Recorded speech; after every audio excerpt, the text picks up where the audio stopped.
welcome back to a new Simple Sunday video. Today I'm making the card you can see here, and for this one I actually made two different versions of the same card.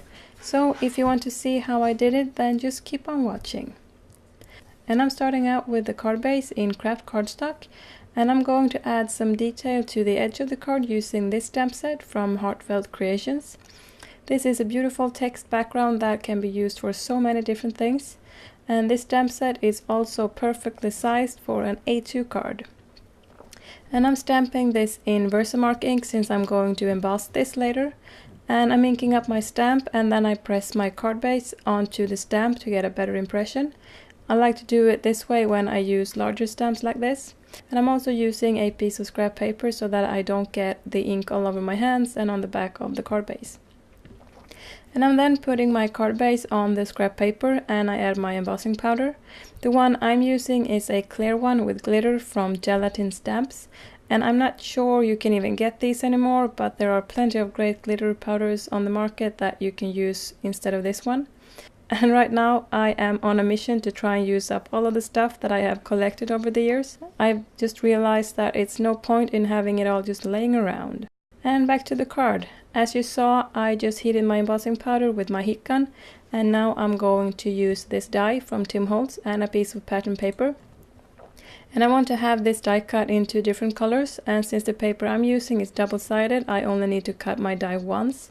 But if you have a one-sided pattern paper, or if you don't like the pattern on the back, you could easily cut two papers at the same time with this die. Because these dies are really great at that, and you can even cut things like cardboard and felt with them. And when I have the die cut out, I am just laying the pieces out on my table, trying to decide what I want to do with it all. I do have a bit of a plan, but I'm still not completely sure what to do. But in the end, I decided to cut this piece in two and only use half of it. So I'm using my paper trimmer here to cut it. And I also ended up cutting a small strip of the pattern paper that I intended to use behind the die cut, but I didn't like the look of it, so I never used it.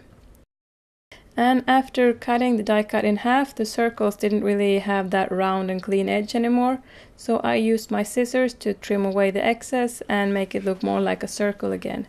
And to get that rounded, almost embossed edge that you get from die cutting, I used a nail file to just sand the edge of the paper to make it match the rest of the die cut. This way no one will be able to tell that I altered the original die cut. And then I just went ahead and adhered the pieces to my card front, and I used my tape runner for this, which is a very quick and easy way. Since the die cut is a bit shorter than my card base and I wanted to cover the whole card, I'm using the piece that I cut off earlier to fill the empty space.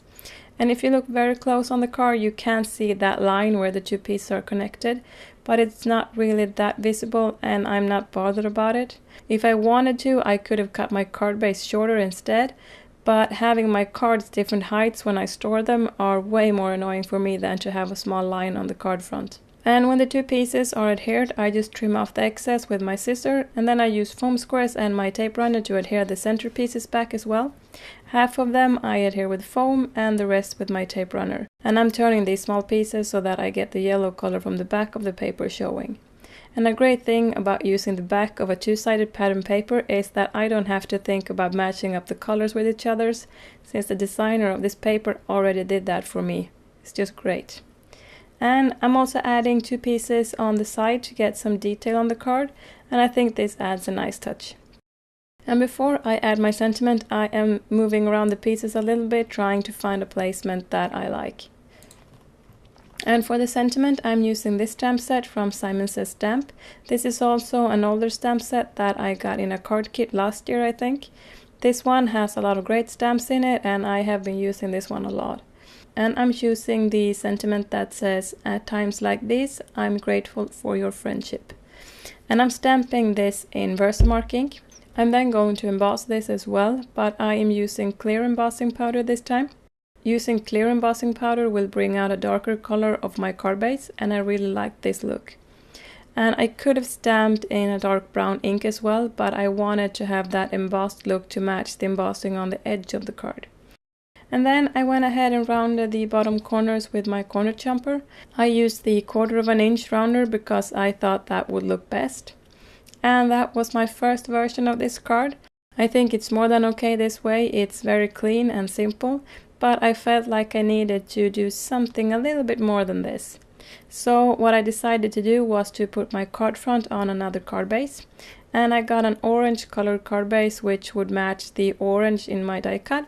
And this is not a perfect match, but it was the best I could do with the colors I had in my stash. So I used my paper trimmer and trimmed down the card front so that I had a frame about 1/4 of an inch around it. And I am terrible at math, so there's no way I'm going to be able to calculate how much I need to cut off to make it the right size. So I just eyeball it as best I can and measure on my new card base how much I still need to cut. Sometimes I end up cutting away too much and sometimes I don't cut enough. But as long as it looks pretty okay, I'm happy with it.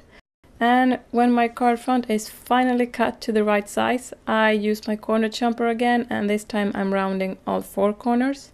And then I just adhere the card front to my card base, and my second and final version of this card is finished.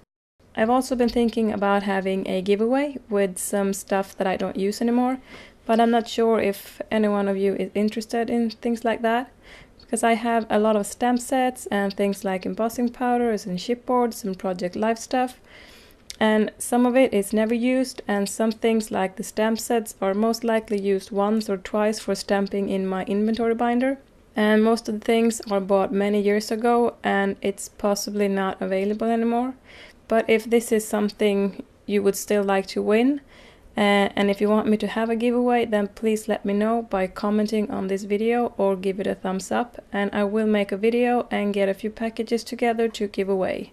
It would actually make me really happy to be able to give my stuff to someone who would actually use it and appreciate it.